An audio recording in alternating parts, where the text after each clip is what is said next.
Hello. Hello, ladies. Welcome to the second season of Ebony Phoenix. And I am very happy that you've joined me because I've got something I want to talk about that's very important that is not really uh, talked about out loud in Blackistan. And let's take this journey. I'm not playing games, and I'm just telling the truth. I know Blackistan does not enjoy having its dirty draws hanging out for everybody to see, but what a lot of people really don't understand within Blackistan is that everyone sees it. It's not a secret. Let's talk about leverage. What is leverage? It's mainly a financial term. It's basically getting money that you borrow from a bank or whatever organization to start a business or start a project or to invest. Um, and that way you can multiply your potential future returns, basically get more money from it. Now, this concept, um, I have decided that this can be applied to other parts of life, and the returns can be big for men and women. The returns, money, social capital, love, friendships, networks. The difference here is when you look at this concept, you're born with that capital. You have natural feminine leverage. You're born with it. It's not borrowed, and that's the best part. All you can do with it is you could lose it, or you could have multiple gains in life with it. All women naturally have leverage over men. Okay, let's just be honest about it. That's why they act the way they do.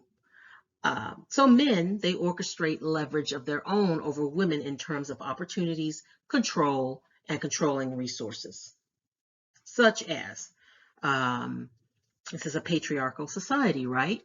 So a woman gains things through the resources that the man that she attaches herself to, or the woman that she attaches herself to. So you know that happens, but mainly it's for the betterment of men so that they can stay in control of things. You control sexual access to that woman, and you can control her actions through resources, how much money, the jewelry, the big house, fine cars, da da da da. Now there are different types of leverage. I'm talking mainly about feminine leverage, okay? But there are different types of leverage that women have. And basically all of this is under the whole category of feminine leverage. Okay, so the ability to bear children, the ability to nurture children, breastfeed, make a home, okay, the ability to actually navigate relationships. Women do that well. Resources. Women have resources. Nowadays, they have jobs, networks, and net worth. Education. Now, if you look at the data, black men are really lagging behind black women in educational attainment, and they have been doing this for decades. Okay, so this is nothing new. The problem is this is a knowledge economy that we're in, and that puts black men in a distinct disadvantage that's pretty much self-imposed in some ways, and in some ways no. But mainly, a lot of black males don't do well in school for a variety of reasons, and we can get into that later with all of the charts and the graphs and the data. Now, beauty. These are the things that men want. How she looks. I always used to say that in my family, women were valued for two things: how they look and how they cook. Okay? Um, Youth. Time is on her side, right? She has time to develop relationships with people who are going to lift her through life. Or That's doing it the right way. If the wrong way happens, then she has a lifetime of drudgery and basically hardship. Now, Dusties want you to squander that natural leverage you have because they have not grabbed the mantle of manhood. And what I mean by that is men who have grabbed the mantle of manhood, meaning that they are mature, they are setting up a legacy, they are setting up for their lives in the future. You never know what's going to happen. I mean, life is tough, but he's mature enough, he's emotionally mature, and he can do those things to basically form a family unit, a trusting, loving family unit. A lot of Black men can't do that. They are not really, it's unfair, but a lot of Black men are not groomed to be patriarchs of a home, to develop relationships that are long lasting, not even with women and not with children. That's why a lot of them die alone, and I have seen it. Men who have grabbed the mantle of manhood, basically they respect your feminine leverage. They appreciate it. Now, if you, in some weird, kooky way, though, the Black community, Blackistan, they've taught the Black boys to be hypergamous, even in a predatory way. Okay, they're finding out ways to get over where they're teaching the girls nothing. Just go get your education, get your job, so you can take care of some dude. Okay, so Blackistan is unique in that. And that is why it's devolving and falling apart. And it's been doing that for decades. Now, Dusties want you to squander your leverage, okay? By meeting you at 14, underage. Oh, you're fine, you're hot, be with me out. I'm the man you need, blah, blah, blah, blah, blah, blah. And 16, you're pregnant, and that is squandering your leverage. Okay, because you haven't even gotten out on the dating market yet at 16 and you're having a baby. The same thing, 18. I mean, I've seen it over and over again.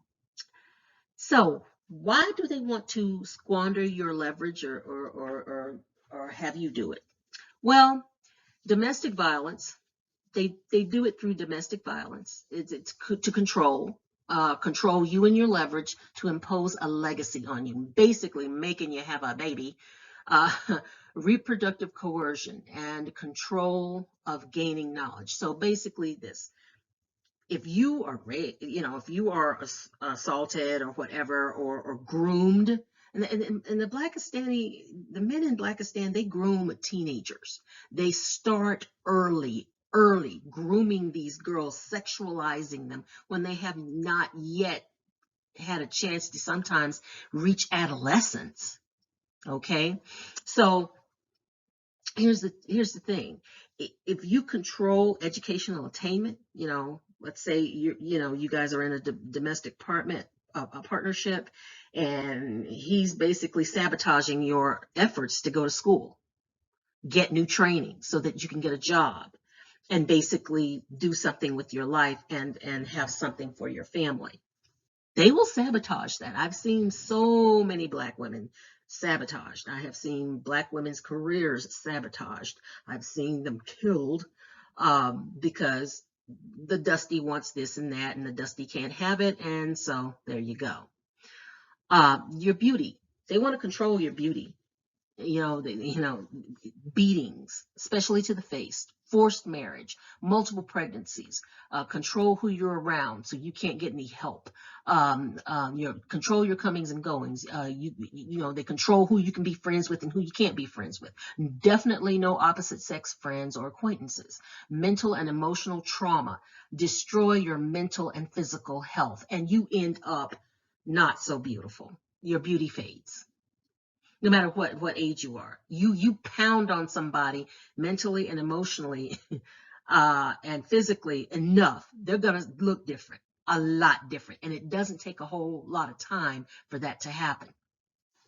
So also, they squander your leverage by, Black women work hard.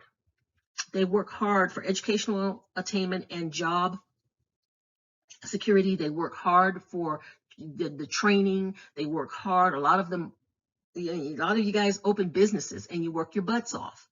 If you own your own business, it's a 24/7 job. Well, a Dusty can come and make you lose that job, or lose your social support network, or your loss of a working network. You take him to a work function and he acts like a fool. They could drain your bank accounts, demanding money. Basically, use you for what they can get from you. Okay? Um, and it happens all the time. And Blackistan does not curb that. In fact, it is encouraged. I don't know how many times after my divorce, so many people told me, hey, why don't you just go to prison and find somebody? Why? Why would I do that to myself? Okay. Why would I even do that to my future? If I can go through life and not have a felony, so can he. Sorry, not sorry. So ladies, see the bullshit for what it is. Open your eyes. And, date with intention. Don't just go somewhere, look cute, and just hope somebody talks to you. Basically, start working in charities. Start going out and doing things, developing hobbies that you never thought about, right? Never, ever accept a marriage proposal or a guy due to his potential alone. Well, he's going to go to law school, or he's going to do, okay, well, that's fine. Date him until you see a diploma and a bar exam passed. Okay. Oh, he's going to go to medical school. Okay. Fine. Yeah, well, at least wait till gets through the second year of medical school and he's actually going to go do something. Okay. Get that diploma. All right. Or he's going to start his own business. Okay. Here's the thing. Don't be the come up girl. Let him start his business.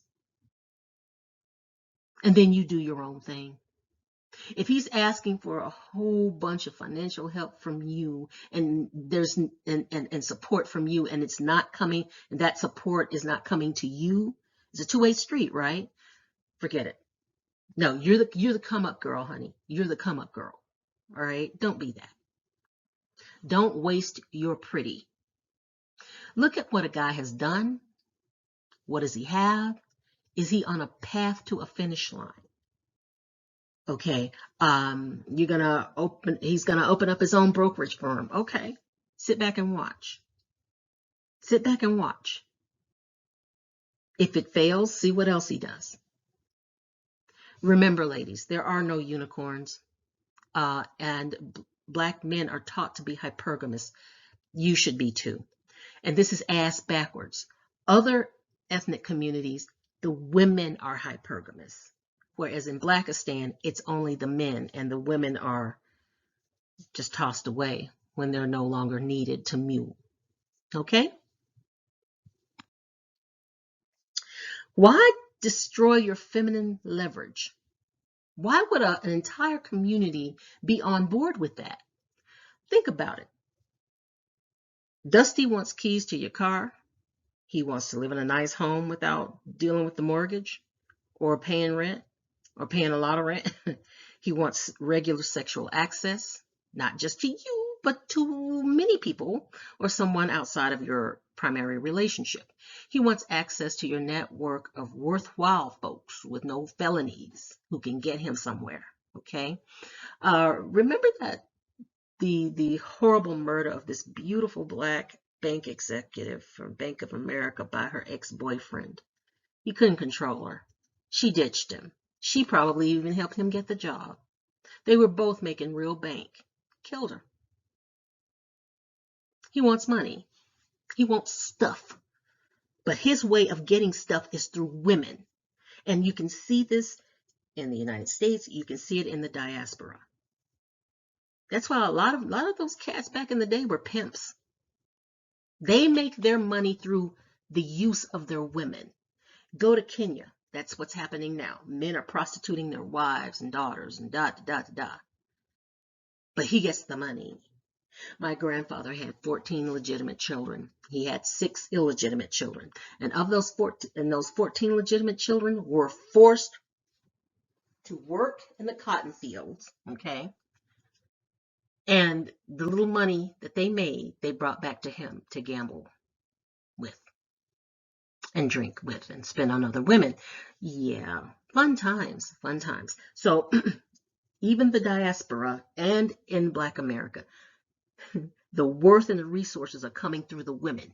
They will use their women for that and basically not realize that their women are their legacy and their future. But they trash it, and they're still trashing it at the tune of around 5.5 hours. A Black woman is killed every 5.5 hours, and that's just in the United States. And in South Africa, it's every 3. And I don't even want to get on the increase in sexual assault, okay? So according to Blackistan, you're disposable.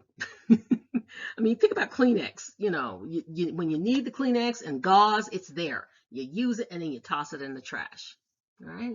When you're bleeding, wrap it up in the gauze. When the gauze is soaked and no good anymore, you throw it in the trash. Blow your nose, throw the Kleenex in the trash. So according to Blackistan, you are disposable. Okay? There's nothing special about you. More of you can be made. Now, that's what made me leave Blackistan. I figured out how disposable I was at a young age. Communities protect what is important to them, okay? Okay? A community will protect what is important to it. And basically, as you can see, with many women and girls divesting or at least realizing their self-worth, because for decades, Black women have been treated as disposable entities. Okay? You're disposable. Because if something happened to you in Blackistan, will the perpetrator be caught? No, likely not. Not unless the family really makes a push. Not the community, the family. So that means that if your family loves you, they'll make a push and they'll do what they can. But really, to get perpetrators caught, it's a community thing. And a lot of young Black men and Dusties have gotten away with what they do to Black women and girls. See, the young boys are taught to be predatory, and the girls are groomed to be the community mules and the narcissistic supply to these narcissistic guys, basically sheep to the slaughter. It's tragic.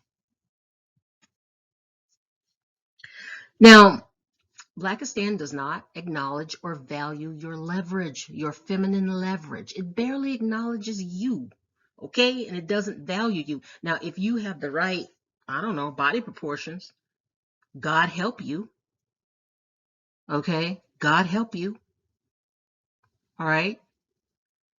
But there's no value other than that to you.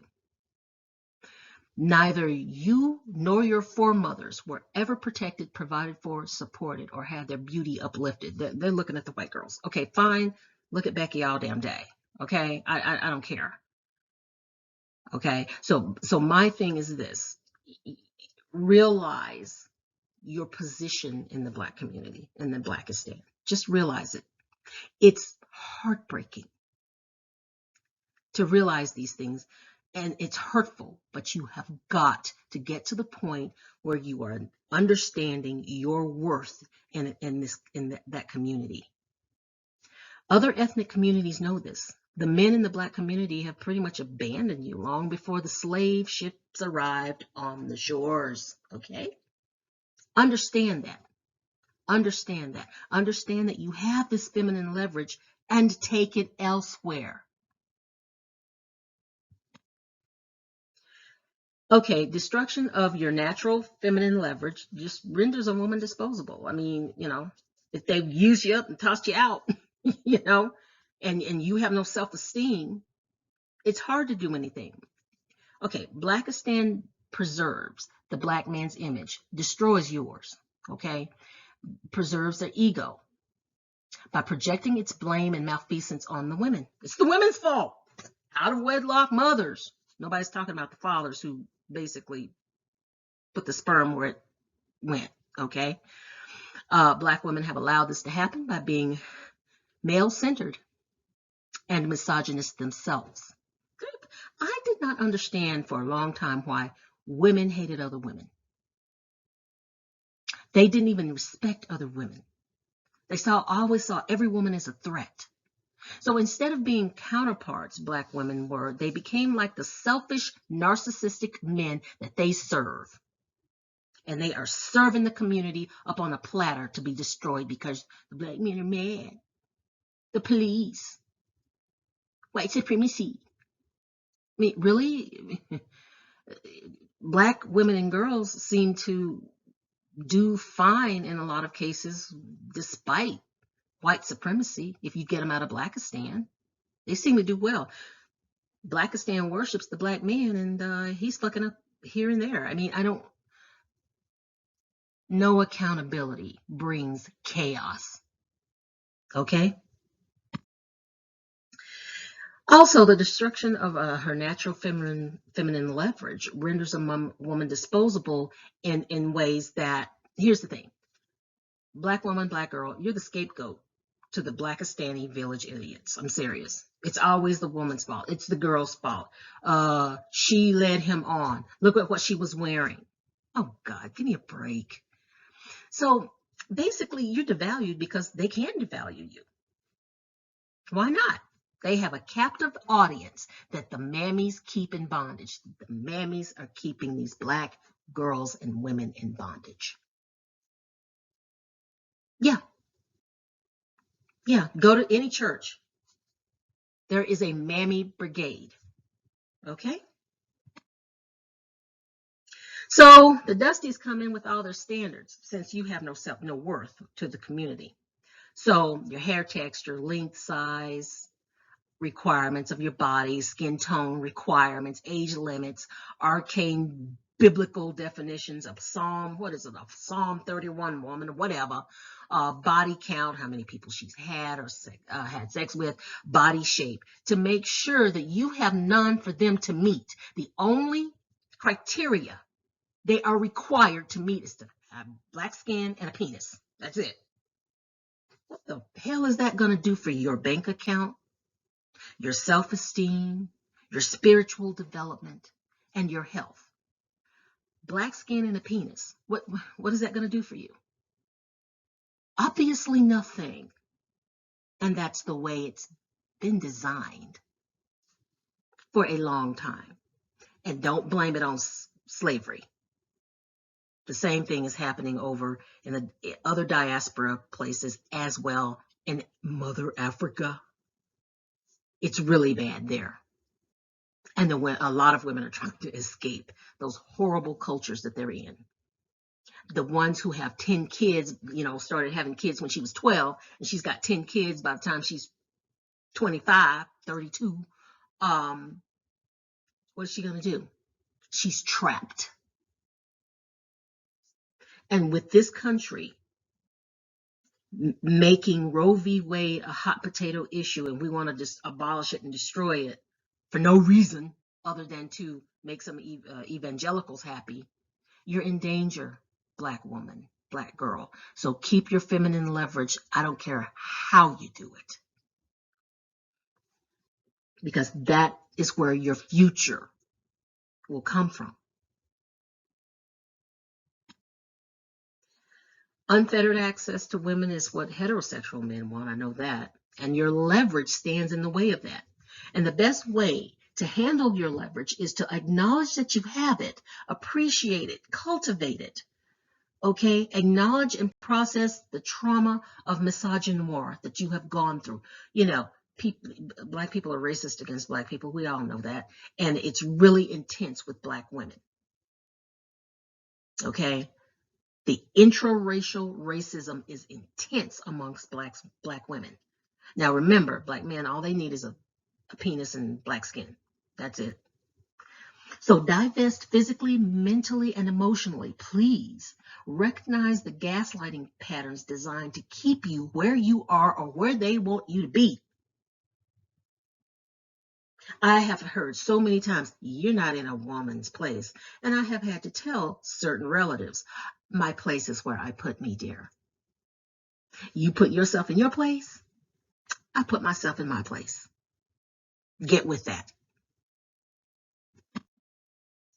Now, mammies, oh God, mammies are the service dogs of Blackistan. Now, I'm going to speak in metaphorical terms, but mammies are the service dogs of Blackistan. They've built mansions of safety, provision, and respect for Black men using their bodies, time, and talent. But you, let me tell you what they got for you. You have a ramshackle doghouse in the backyard of that mansion with a rope attached to that house to tie around your sweet little neck. You get scraps and dirty water. Okay? You patiently hope for rain and nourishment while the Black man feasts from your efforts. Okay? So instead of drinking that rainwater, though, you have to work in the rain to benefit the Black man. Example, young single motherhood. He gets to play with the kids on his schedule and date. He gets to date. You stuck at home with babies. You have to deal with providing for those babies, protecting those babies, taking care of them when they're sick, making sure they're educated. You become ill and die, and the mammies will give you a beautiful funeral with copious amounts of loud gospel singing, off pitch, cheap ass flowers, and a sweaty hot ass church. Yay for you. Okay, so I'm gonna bring it home here. You have no reason to be a handmaiden to anybody other than yourself. No reasonable human being would even volunteer for that mess. You're forced and groomed into it. People are forced into cults. They're groomed. People are forced into sexual situations with teachers and stuff because they're groomed. They are emotionally and mentally groomed. You know, there's no princess life, okay, for us in Blackistan. For the ladies in Blackistan. I'm not in there. But for the ladies in Blackistan, there's no princess existence for them. I want you guys to be the princess who fights for her life, identity, and freedom. These are my favorite princesses right here. These ladies were tough. And I like these characters. And remember, a lot of frogs are just fucking frogs, okay? And most of the frogs in Blackistan are pretty poisonous. If not, I think all of them are, to some degree. I mean, he may not be a felon, but, he's touching kids. He may not be a felon or he's touching kids, but he's cheating on his significant other. Okay? Giving her diseases that she has no idea. Okay? Now he's doing it to Becky. To white women are figuring out these guys when they're turning up HIV positive and stuff. Really? Really? You're not missing anything by walking away. So keep and maintain your natural feminine leverage. Only form, keep, and maintain relationships with those who respect and value your feminine self and energy. Don't take that feminine leverage for granted. And don't allow mammies to tie you to a doghouse that they built for you. Okay? All right? You belong where you put you, not where somebody else decides that they're going to put you. So, ladies, we've come to the end of this journey. Remember, unicorns don't exist, so hashtag all. Get out and grab that brass, gold, or platinum ring in life. You deserve it. So marry your damn self if you have to and take care of her. You understand? Take care of yourself first. Okay? Don't go down on the plane full of mammies telling you to put the mask on the black man first. And then you die. Okay? No, put the mask on yourself first so you can think clearly and then take care of what you need to. All right. I'm glad to be back, ladies. Peace, love, and light to you and yours. Bye bye for now.